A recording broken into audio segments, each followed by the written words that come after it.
And here's Crypto Heartbeat. Matt is somebody who's putting together something called the Compassion Cartel, and he speaks also about mental health.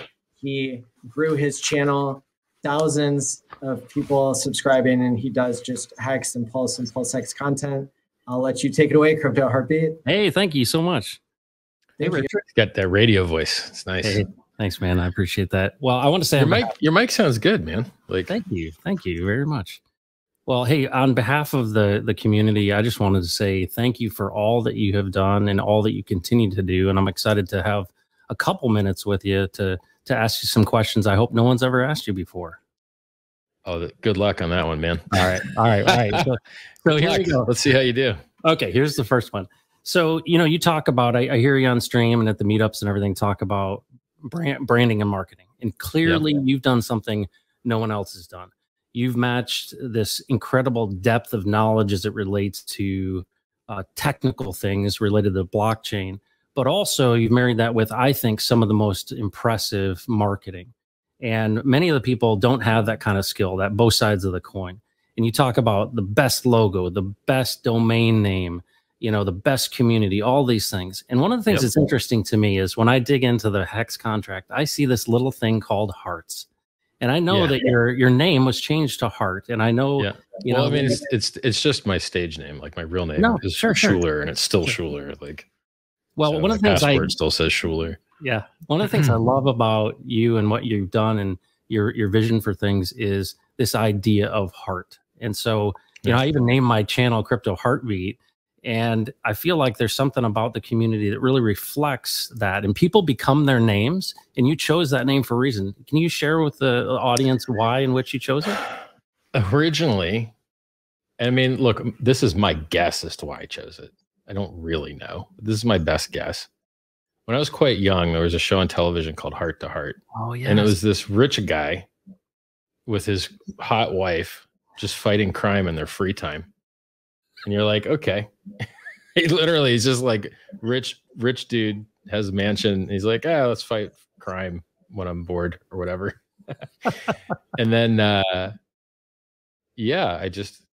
liked it, And then, I guess his name was Jonathan Hart, and my middle name is James. So like James Hart sounded good. And then I was like, Schuler sucks for a name. Just this trash. I can't even pronounce it right. Like you go to Germany and they say it right. I can't. So it's just crap name as far as branding goes. Like people don't realize everyone has a stage name. So Anthony Robbins, his real last name is Mahoric. Yeah. Tom Cruise, his real last name is Mapother. So like if you're gonna make a brand and try and have an impact, there's a good saying, don't give a dog a bad name, So, well, one of the things that we talk about a lot is that we are the community of heart, right? Obviously works on both levels. And, one of the things that I hear from you a lot and really value is your vision and your thoughts about the future and what blockchain really enables. And obviously you are an innovator in my mind of improving just about everything in the space. You talk about the future of health and longevity, and you really talk about this idea of, getting rid of addictions and all these things you've written in Sci-Vibe. Can you give us a little bit of a feel for this future? This future of not only longevity, but what is your vision for the future? Because this is going to impact a lot of things, including political movements. It's going to affect a lot of things. What are your thoughts about that? So, well, to finish up the heart thing, anybody that tries to spell it spells it H-A-R-T. Because I've seen that last name a lot, but I chose to spell it H-E-A-R-T because yes, it does have some components of passion and feeling. And on to your second question, I think my belief systems, I tell you what I think, I tell you why I think it. And then I tell you why I think you should think the same. And so my belief systems tend to rub off on the thoughtful and the conscious, because they're the right ways to think about things. So when I've crushed so many debates, left a trail of dead bodies behind me, that people are terrified of speaking against me because they know they'll lose. And the reason why I win all these debates it isn't because I'm a good debater. It's because I'm just right. Yeah. Like it's not, there's a different, it's so much easier to win when you're just right. Yeah. You know? So one of the arguments I hear haters saying is they're like, oh, they're all little copies of Richard. They just say the same stuff he does. And you're like, yeah, that's what being right sounds like. Like if you ask people if the earth is round or flat, they're like a bunch of copycats of the books. They copy the books. They're like, yeah, that's because that's the truth. And we just say the truth. And then you're going to get the same story from the majority of us because we're going to tell you, you know, like market cap's a fake made up number. You can't put asks on the market cap chart. You can't put bids on the market cap chart. The market cap chart will not fill your orders. There's no volume or liquidity or order book depth on the market cap chart. It's stupid. Like we tell you these things and no one else tells them to you because they're not smart enough to understand half of those words I just said. Yeah. So yeah, I love that the community adopts the superior thought, superior ideas, superior delivery, and then crushes everyone else on my behalf using the same tactics. And then I don't have to do as much crushing because they already shut up, you know? Yeah. So it's awesome.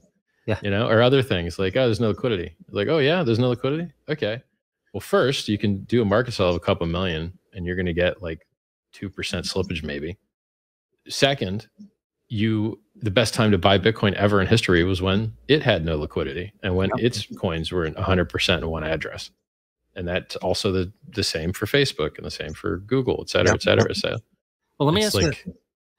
Let me ask you this. So, you know, one of the things I learned about you, which I thought was great, is you worked in HVAC. You're talking about being up in these hot attics and everything. Yeah. One of the things that's interesting is a lot of entrepreneurs, a lot of folks who crush it like you have, and I don't know that anyone's really crushed it as much as you have, but there's this practical and hardworking and almost kind of a blue collar moxie that a lot of entrepreneurs have. Do you credit that to part of your success of being able to see that side? You're not a silver spoon kid. Yeah, I think if you get raised in an environment where things are too easy, you don't have the selection pressure to develop successful trades. So I took martial arts. Why? I got my ass kicked. I'm like, oh, okay. If I didn't get my ass kicked, I probably wouldn't have done that. And then, you know, I learned to type fast. Why? Because my friends learned to type fast and I wanted to outdo them.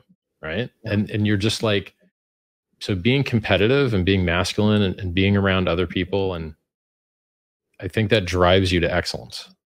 And then if you don't have that, like, it's a different kind of competition, I guess.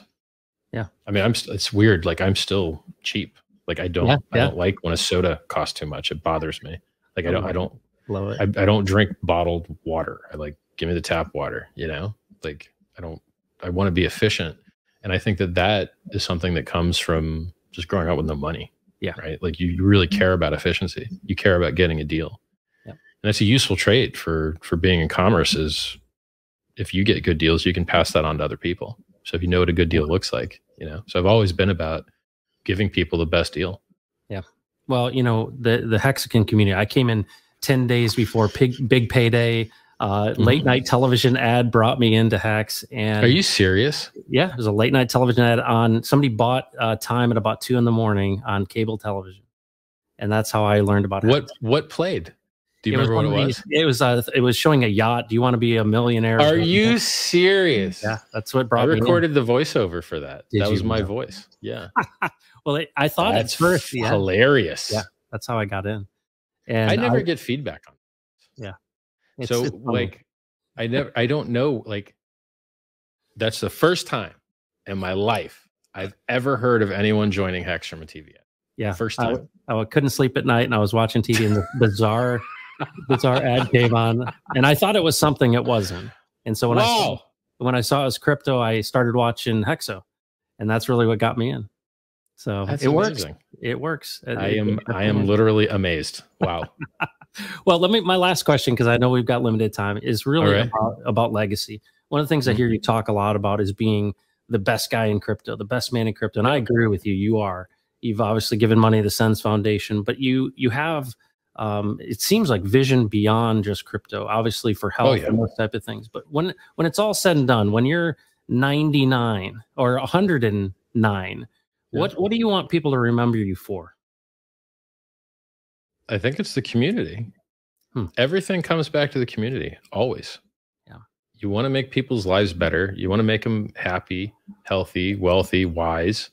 And what else matters? Like, only the people matter. And even making progress, like as far as medical research, medical progress goes, who do you think does that research? Yeah. People, you know? So it's, for me, it's all about the people. Because look, man, I've been retired for 20 years. Like, I've got all the stuff. I run them out of stuff. They don't have stuff for me now because I bought it all. So like, stuff isn't the end game. People are the end game. So for me, my legacy is building a community with wonderful morals, wonderful values, wonderful performance. A shining city on a hill. Like, that's what I care about. Well, Richard, on behalf of everyone, I just want to say I liked you before, and I love you now. And I mean that. I mean that. Thank you, bro. You have really, truly, you're transforming lives, and I believe what you're building, the infrastructure of this ecosystem, is literally going to change the world. And we're never going away. Yeah. We're never going away. It's never going to happen. Like, we're always going to be here. Thank you, man. Richard. Thank you so much.